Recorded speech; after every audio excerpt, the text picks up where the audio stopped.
華人民共和國駐英國馬列斯特市副總領事黃樹同先生，民政事務局局長曾鈺成太平紳士，現全國人大代表李元生先生，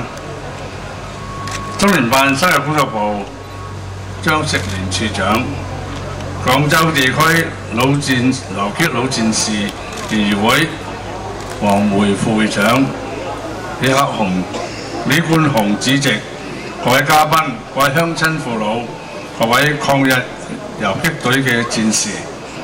今日出席烏蛟騰抗日紀念碑重建落成開幕典禮，能夠同各位歡聚一堂，我哋感到高興。70多年前，日本發動侵華，當時盧溝橋響起咗抗日嘅槍聲，展示出中華民族抵抗外敵嘅決心。8年抗戰期間，中國軍民傷亡嘅數字2000多萬人，財物嘅損失高達1000多億。呢個創傷至今猶有餘痛。喺8年抗戰艱苦歲月當中，成千上萬嘅愛國同胞為咗保衛國土家園，不惜拋頭顱灑熱血，獻出咗寶貴嘅生命，作出咗無價嘅犧牲，為中華5000年嘅歷史寫上最悲壯同埋最光輝嘅一頁，亦令到我國中國從此走上富強嘅大道。新界鄉民一直係承擔着愛國家嘅民眾，抵抗侵略者嘅優良傳統。喺日本侵佔香港嘅時期，烏蛟騰村嘅村民在東江總隊港九樂大隊嘅領導下，上下一心，共赴國難，投身抗日，堅貞不屈，灑衫報國。佢哋嘅英勇嘅事蹟將會以日月同光流芳百世。呢個唔單止係中華民族嘅驕傲，更加係我哋新界人嘅光榮。今日紀念碑能夠重建落成，除咗要紀念當日抗日烈士嘅英勇事蹟，亦標誌着新界鄉民抗日嘅光輝歷史，讓後人能夠借歷史為鑑，作出反思，並以此為榜樣，承繼呢一種愛國、愛港、愛鄉嘅精神，保家衛國，為追求和平、建設祖國而努力。最後，我謹向為國捐軀嘅全體軍民烈士致以最崇高嘅敬意，並祝我國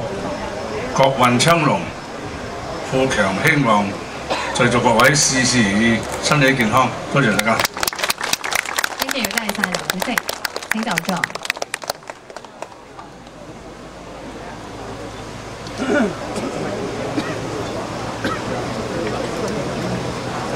現在恭請中國駐英國曼徹斯特市副總領事黃樹同先生致辭，有請。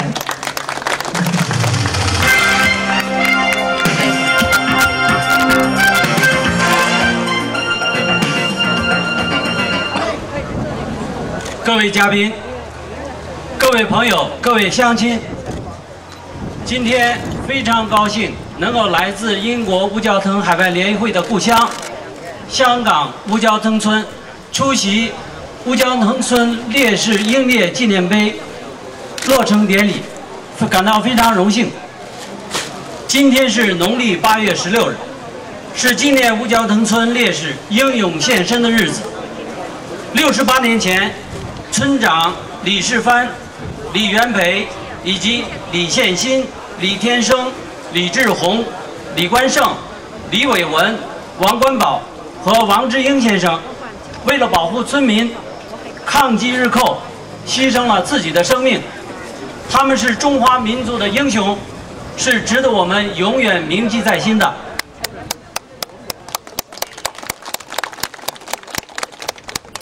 华民族的抗日战争是和平与正义同人类文明的残敌，一场殊死搏斗。8年抗战，中华民族牺牲了3000多万个生命，先烈们饱受了日寇的杀戮和蹂躏。我们永远不会忘记那些为抗日战争胜利建立了功勋的港澳台同胞。抗日战争的胜利是包括海内外中华各民族、各党派统一战线的胜利，是中华民族的胜利。正是这些民族英烈、爱国党派和志士仁人的前赴后继、英勇奋斗之下，才换来了今天的美好生活。65年来，人类社会发生了巨大变化。要和平谋发展是世界各国人民的共同愿望。饱尝战祸痛苦的中国人民深知和平的宝贵。中国正在进入全面建设小康社会时期，全世界所有的中国人都希望中国能够强大。我坚信，只要中华民族两岸三地以及海外同胞团结一致、自强不息，我们就一定能够克服困难，实现中华民族的伟大复兴。最后，祝愿乌江藤村的各位乡親朋友們身體健康，家庭幸福，萬事如意。謝謝大家。Thank you， 多謝晒黃副總領事。接住恭請廣州地區老游擊戰士聯誼會副會長黃梅女士致辭，有請。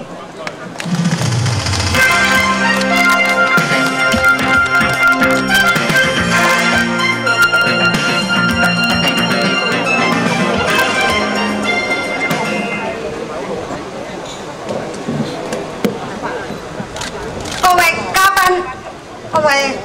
烏蛟騰嘅鄉親，各位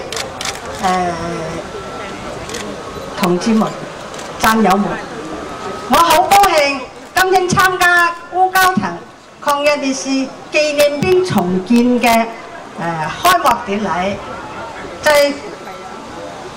過去嘅今日，烏蛟騰嘅鄉親嘅村長好英勇嘅抗擊日本帝國主義嘅侵犯，英勇嘅犧牲咗好多嘅鄉親們，我哋就今天就記住佢哋，永遠懷念佢哋，學習佢哋嘅精神，建設我哋嘅家園，建設我哋嘅國家，使到全世界都得嘅和平。謝謝大家。多謝唔該晒黃副會長，請就座。